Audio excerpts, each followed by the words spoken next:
When we as Africans see the videos of our brothers and sisters that are going against all odds to run away from their families, to run away from their roots, to run away from their homes, through the desert, through the Mediterranean seas, knowing fully well that they have very slim chance of escaping into wherever countries that they want to go into. The first world country leaders will come on social media and act as if they are truly worried about the Africans that are escaping the weaponized poverty in their nations into their countries. Yet, there is no single African, there is no single first world country leader who is brave enough to ask as to why Africans would rather want to die either in the desert or in the Mediterranean Sea just to escape the weaponized poverty. The same weaponized poverty that is not by mistake, but by the making of the same first world country leaders through how they put their fingers into our government to make sure that whosoever will be the leader of a particular African nation must definitely be a puppet to them. Then they go on social media to act as if they are worried, as if, yes, they want to help. But my question today is, if truly the first world country leaders are worried as to the influx of Africans into their nations, if truly their borders are encroached in a way that is not legal, my question now is, why would a government like the one we currently have in Burkina Faso, as led by Ibrahim Traore, why would such a government be in place to make sure that there will be a reduction in the number of Africans that will have to be depending on relocation, on immigration or emigration outside their own countries to seek for greener pastures? Such a government is in place to do that, and he has been doing enormous job to make sure that that country is stable economy-wise. Yet, the news coming up is that the first world countries are not happy, and they are looking for every means to topple the government of this wonderful African leader. This is no longer news, the game that the first world country leaders are playing. It happened to Lumumba. It happened to Thomas Sankara. It happened to Gaddafi. It happened to a number of Africans who have stood up to make sure that they give that continent what is befitting. And this time around, the game is not different. All the blame cannot go to these world leaders. Our own leaders in Africa must bear some of the blame. Because if there is anybody out there who is thinking that Africans are not tired already by the injustice, by the killings, by the bloodshed, by what we face on daily basis, then such a person must be taken for mental evaluation.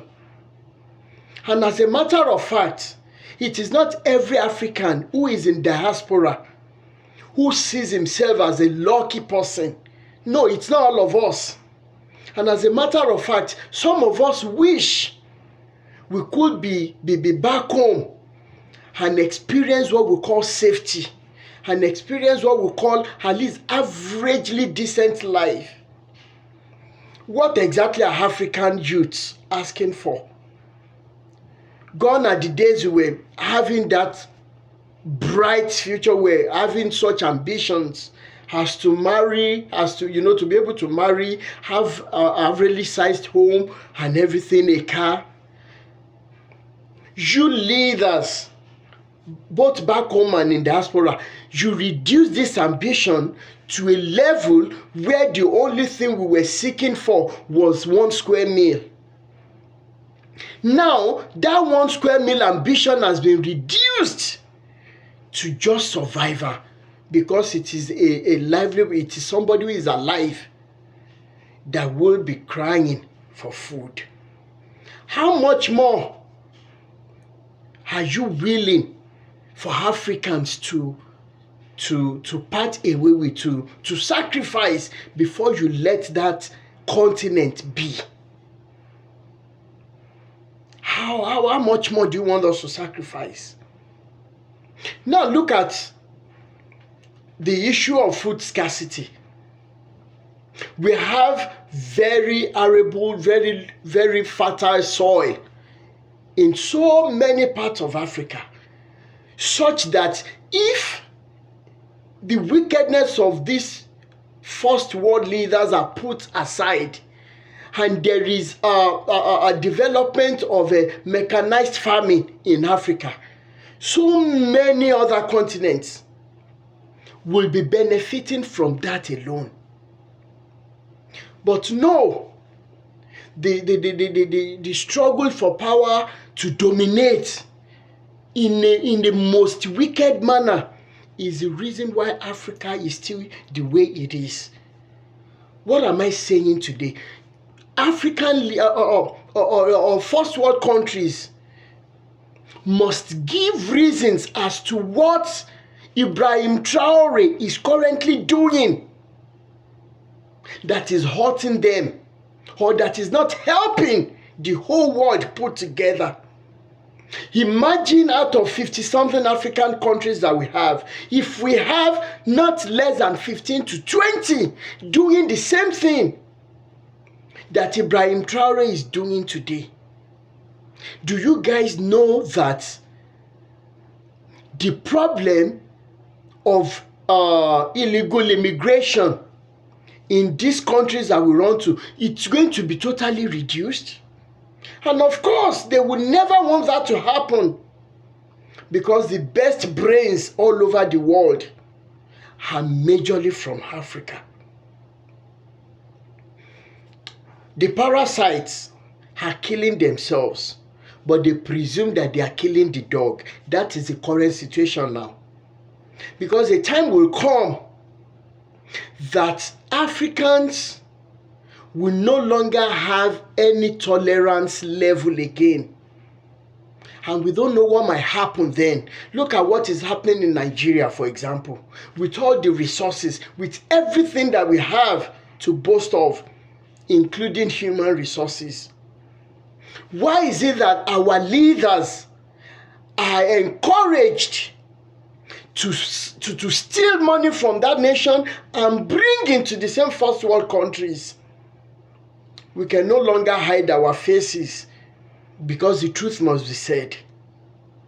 And when they steal, when they are no longer on the throne, when they are supposed to be called in for questioning, there is what we call I can't remember what they call them, but African leaders who have helped in destroying that nation, they are allowed to go into exile, where they're going to enjoy the rest of their lives.